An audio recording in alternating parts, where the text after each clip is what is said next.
Hello, this is Dr. Do again. This video is outside of medicine. Continue to read the Iliad by Homer. I'm going to continue to read. Like Zeus sports when the lord of bright-haired Hera flashes lightning, threatening to lose torrential rain or pelting hail, or snow when a blizzard drifts on fields or driving on somewhere on earth. The giant jaws of rending wall, so thick and fast, the groans came from Atrides, wrenching his chest, heaving up from his heart, and rocked his very spirit to the core. Now as he scanned across the Trojan plain, Agamemnon marveled in horror at those fires, 1,000 fires blazing against the walls of Troy, and the thrill of pipes and flutes and a low roar of men. And now as he glanced back at Achaea's troops and ships, he tore out his hair by the roots. He looked to Zeus on high, groaning from the depth of his proud, embattled heart, but soon his recalls struck his mind as best. He would go and approach the son of Neleus first, and see if Nestor could work out something with him, some foolproof plan that just might ward disaster off Achaeans' forces. He rose up quickly, and over his chest he pulled a battle shirt. Under his smooth feet he fastened supple sandals. Round him slung the glossy hide of a big tawny lion, swinging down to his heels, and grasped a spear. And the same anguish shook Menelaus too. No sleep could settle over his eyes.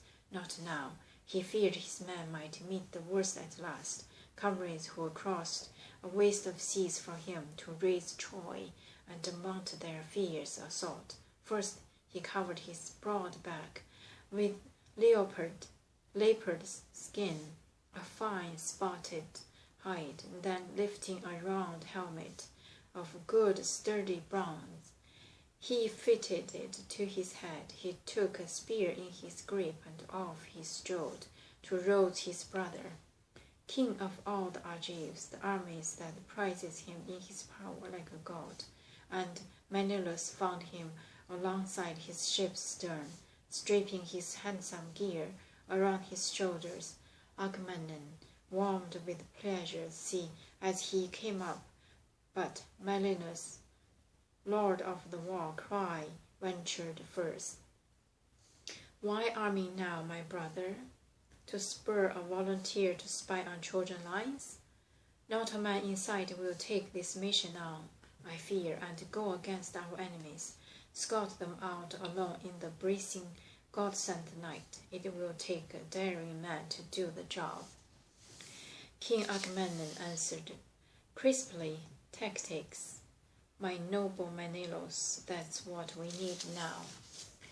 You and I both, and cunning tactics too, something to shield and save our men and ships, since Zeus' heart has turned. His mighty heart is set on Hector's offerings more than ours. I've never seen or heard tell of a single man wreaking so much havoc in one day as Hector, Zeus' favorite, wreaks against our troops, and all on his own, no son of god or goddess. He has made a slaughter, I tell you, pain for Achaeans, enough to last us down the years to come. What blows he's dealt our man. Go now, call Ajax, Idomeneus, quickly, make a run for it down along the ships. I'll go after Nestor.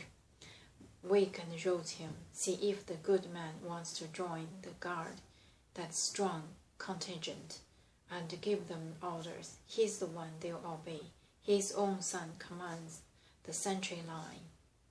He and Idomeneus aid Meroeans.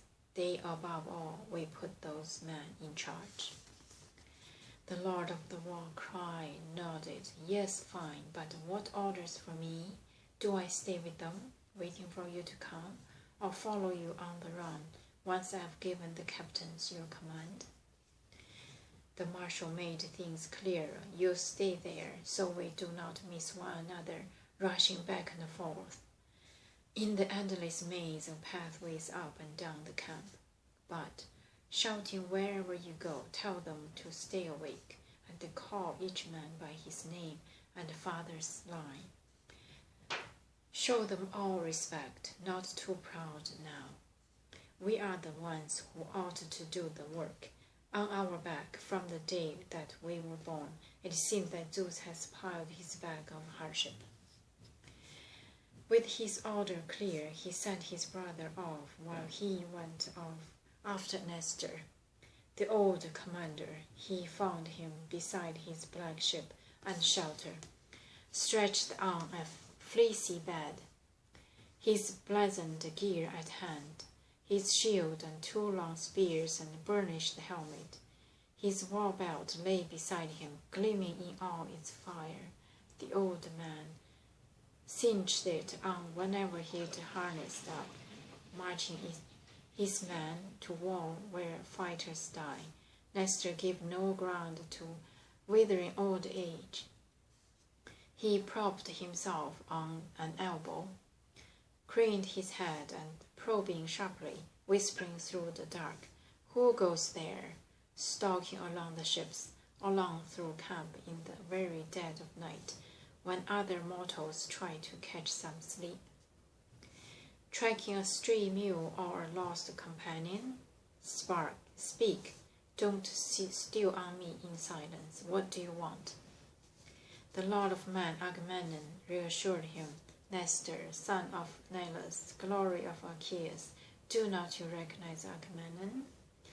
The one man, past all others, Zeus has plunged in troubles, year in, year out, and for as long as the life breath fills my lungs and the spring in my knees will lift me, I roam this way since sleep won't close my eyes. War's my worry, the agony of my Achaeans, how I fear for our comrades, fear the worst. My mind is torn, I am harried back and forth, the heart inside me pounding through my chest, and the sturdy legs beneath me giving way. But if you want action now, sleeping is just as hard for you, it seems. Come, let's go down to the sentry line and see if numb with exhaustion, lack of sleep, they've nodded off. All duty wiped from their minds, and the watch dissolved. Our blood enemies camp hard by. How do we know they are not about to attack us in night? I'm going to stop here today and continue next time. Thank you for watching.